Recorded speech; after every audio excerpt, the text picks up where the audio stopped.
Assalamualaikum warahmatullahi wabarakatuh. Alhamdulillah wassalatu wassalamu ala rasulillah Nabina Muhammadin sallallahu alaihi wasallam wa ala alihi wa sahbihi wa mawala. Faqala Allah ta'ala fil Qur'anil Karim, ittaqullaha wa tuqatihi wa la tamutunna illa wa antum muslimun. Amma ba'du. Alhamdulillah, kemat pagi para sedulur-sedulur yang saya cintai dan semoga dicintai oleh Allah Subhanahu wa taala. Marilah kita bersyukur atas kehadirat Allah SWT yang telah melimpahkan rahmat serta kasih sayangnya kepada kita semua, sehingga kita bisa berjumpa dan berkumpul di channel YouTube saya ini. Tak lupa sholawat dan salam kita curahkan untuk Nabi Muhammad SAW yang telah melepaskan umat manusia dari jurang kejahiliahan menuju ketaatan dan pengabdian kepada Allah SWT. Oke para sedulur, jadi Allah Subhanahu wa taala berfirman di Al-Qur'anul Karim, tepatnya di surat Al-Anfal ayat 48 sebagai berikut. Bismillahirrahmanirrahim. Wa idz zayyana lahumus syaitanu a'malahum wa qala la ghaliba lakumul yauma minan nas wa inni jarul lakum falamma tara'atil fi'atani naqasu ala akibaihi wa qala ini bari'um minkum, ini aromala taraun, ini akhafullah, wallahu sadidul iqab. Yang artinya sebagai berikut, dan tatkala syaitan menghiasi amal perbuatan mereka, dan syaitan berkata kepada mereka, tak ada satupun manusia yang bisa mengalahkan kalian hari ini, dan aku pelindung kalian hari ini. Tatkala kedua pasukan bertemu, maka kemudian syaitan berkata, aku berlepas diri dari kalian. Sesungguhnya aku melihat sesuatu yang kalian tidak bisa melihatnya. Aku takut kepada Allah Subhanahu wa taala. Dan sungguh Allah Subhanahu wa taala sangat keras siksanya. Nah, teman-teman, berkaitan dengan ayat ini ada sebuah latar belakang yang terjadi, ya ini ayat ini turun ketika terjadi perang Badar ya teman-teman. Ketika waktu itu kelompok besar daripada kafir Quraisy Mekah mengepung ya, menyerang Nabi Muhammad SAW beserta para pengikutnya yang ada di kota Madinah. Dalam peristiwa Badar ini syaitan muncul ya, dan dia menyerupai bentuk manusia. Dia menyerupai seorang pemuka Quraisy yang bernama Suraqah bin Malik dari Bani Mujlid. Yang jelas kemudian syaitan ini meyakinkan kepada orang-orang kafir Quraisy bahwasanya hari itu dia adalah pelindung mereka.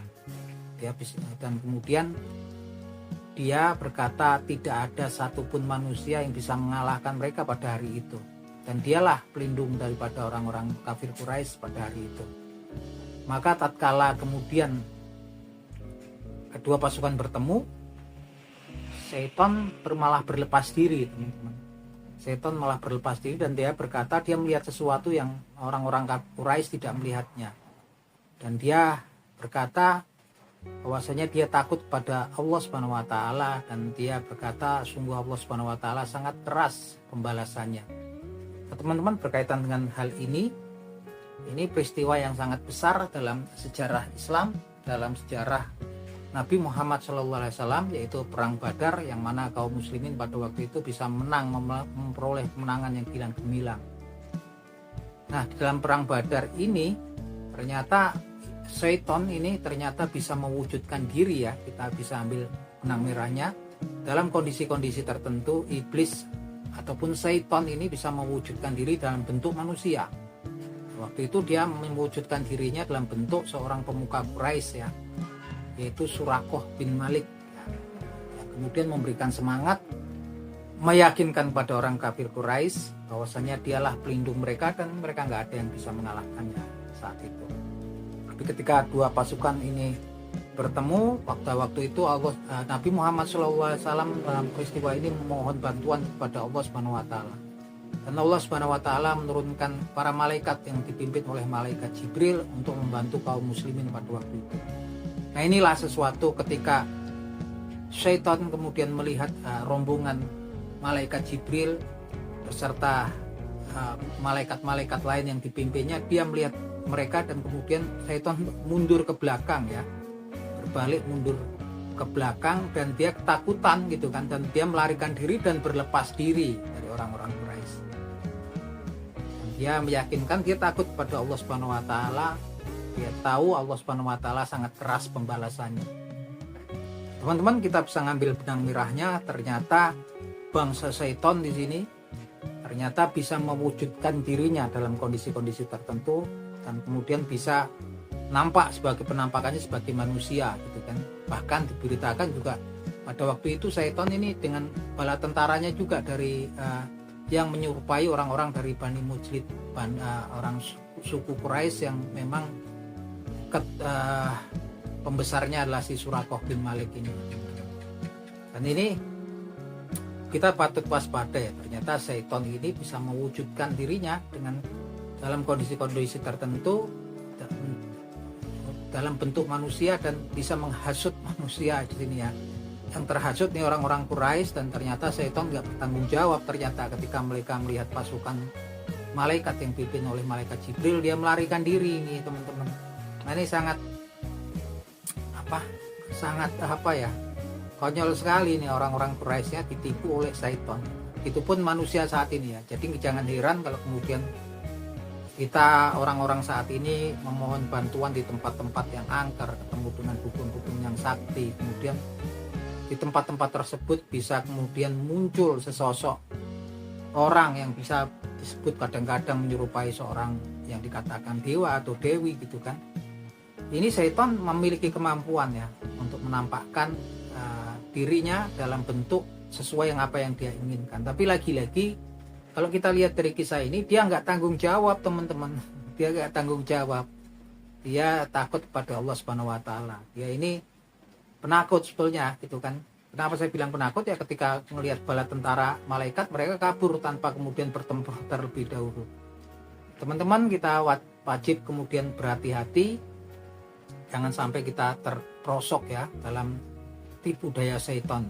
Contohnya ini adalah kaum Quraisy ya, yang dihasut dan diperdayai oleh syaitan, dan kemudian ketika terjadi peperangan dia kabur, lari ke belakang, berlepas diri dari mereka. Dan jangan kemudian kalian heran kalau kemudian di tempat-tempat yang wingit, tempat-tempat yang akar, tempat-tempat yang dijadikan pemujaan orang-orang yang syirik, mungkin ada penampakan-penampakan tertentu. Tentunya itu adalah syaitan. Syaitan memiliki kemampuan untuk menampakkan dirinya sesuai yang difikirkan oleh orang-orang, sesuai apa yang dia inginkan gitu kan. Yang difikirkan oleh orang-orang yang datang mungkin ini dewa-dewa tertentu, dewi-dewi tertentu, atau roh-roh raja-raja tertentu yang sudah nggak ada gitu kan. Setan memiliki kemampuan dan untuk mewujudkan dirinya dalam kondisi-kondisi tertentu ya, yang tentunya menghasut manusia untuk kemudian masuk ke dalam jurang kesyirikan.